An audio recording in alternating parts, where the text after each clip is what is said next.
Well, that certainly wasn't the most exciting game of football ever, but do you know what? We're through. That's all that matters. This could have been one of those really embarrassing results. You know, when you go on X afterwards or any social media and everyone's just laughing at your club because you lost to a League One team. No, we've put in a professional performance that didn't really exceed any expectations, just got the job done. And it was an early goal and a late goal that got us the 2-0 win. Eze with his first goal for Arsenal, and Trossard. I mean, say what you want about Trossard. He has a lethal finish. He is a great finisher. So, yeah, there isn't too much to go through tonight. So it might be one of the shorter Operation Arsenals I've done.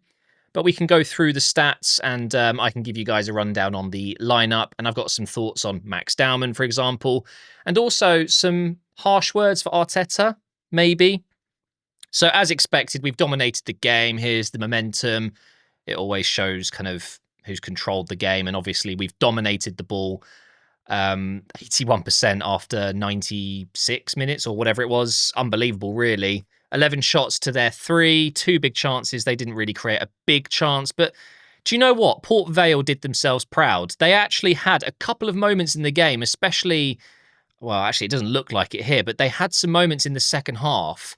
And did you know they had more touches in our box than Man City did? I think that says a lot about the performance of Man City at the weekend more than anything. They were quite scared, weren't they? Wait, is that Curtis? Hang on. It is Ronan Curtis. Oh my god, it didn't click when I was watching the game. Um yeah, I thought their goalkeeper was brilliant. Gauchi, is that his name? Gauchi. I thought Humphreys was good, especially when Gyökeres came on. I mean, imagine that. Gyökeres was at the Ballon d'Or ceremony. He's, one of the best, if not the best striker on paper, like with the numbers he put out last season. Of course, this season, we haven't seen the very best of him, but you can imagine for those three centre backs when he came on, like, oh my God, the levels. This is a League One team. And by the way, their badge here is so much nicer. I don't know what their current badge is. It must be some sort of celebration of their history or whatever. But they did themselves proud. And I really mean that. It wasn't a simple 2-0 domination, no chances conceded. They still did have a couple of moments in the game, a shot that just went over the bar, but they kind of came from mistakes. Mosquera giving away the ball. I think Norgard slipped up at one point as well, and Waneri lost the ball in midfield, and it led to an attack. So, yeah, it's worth giving them a little bit of credit because they weren't a pushover. That's what I want to say. But we started with Lewis Skelly at left back. He's been given the highest rating here, although I wasn't so sure for the first goal, which Eze scored, that Lewis Skelly actually got a touch on it, but I think he might have. He's just kind of rolled the ball backwards. So fair play, getting the assist, gets man of the match based off his performance here on FOTMob. But for me, Eze getting his first goal, he was brilliant. Really, really good.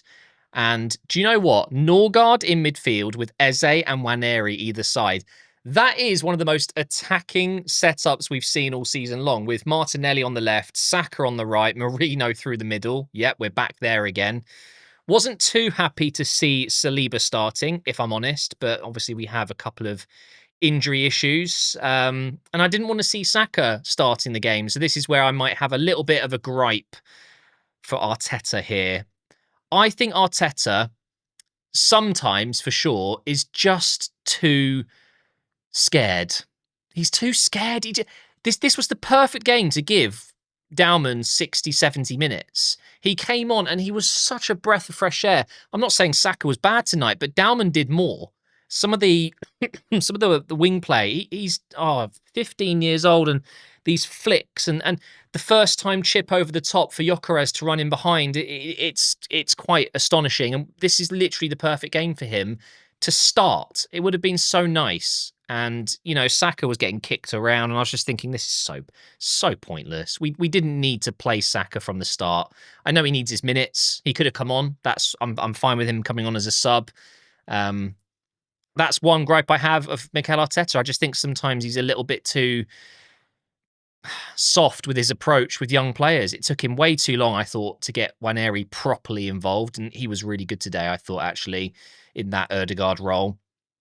And Lewis Skelly, this season hasn't played as much, where I think a lot of people expected him to continue where he left off last season. So, Mikel Arteta, whilst he is bringing through young players, I think sometimes he just needs to be a bit braver. It's Port Vale, no disrespect, but it's perfect for Dowman.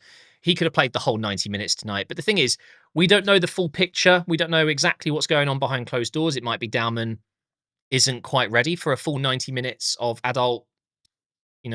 This isn't under 19s, under 17s. This is proper tough physical games that he might not want to play 90 minutes in. Who knows? I know he played midweek, I think, for the under 19s, under 21s. So, there's things that might, or it was at the weekend, there's things that might have helped Arteta to come to the decision to actually start Saka. What did we think of Norgard then? Norgard. I thought he was pretty tidy, actually.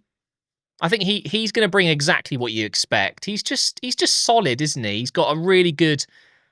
I think his football IQ. He reminds me of Jorginho in that way. He relies on his brain more than most players because maybe his body isn't as reactive, as quick, as agile. But he's just such a clever player.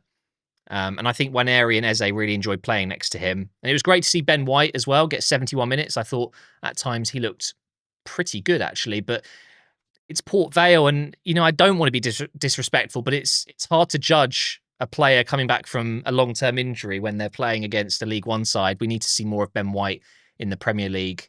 Mosquera, other than that little mistake, he gave away the ball with a left foot pass in front of the defenders. It was a little bit of a naive moment, but he was again so solid, and we saw him play left centre back and then right back. He's really versatile. Oh, and Kepa didn't put a foot wrong, really, did he?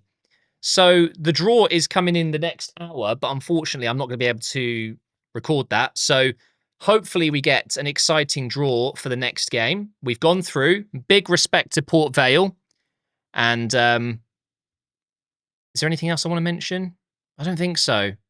I'm just so excited about Max. We're really lucky. Arsenal fans, take a moment to appreciate the fact that we've got Lewis Skelly, Waneri, Dowman, and players like Saka who have, become greats. There's some really exciting talent coming through again. It seems like we've got this never-ending. It's like a wave of talent every year, every 2 years. It's unbelievable, and Max Dowman really does look special. And I'm so happy for Eze as well. But yeah, like I said, a bit of a shorter Operation Arsenal. Not much to talk about. It wasn't the most exciting game, but we got the job done. And I will see you guys tomorrow for career mode.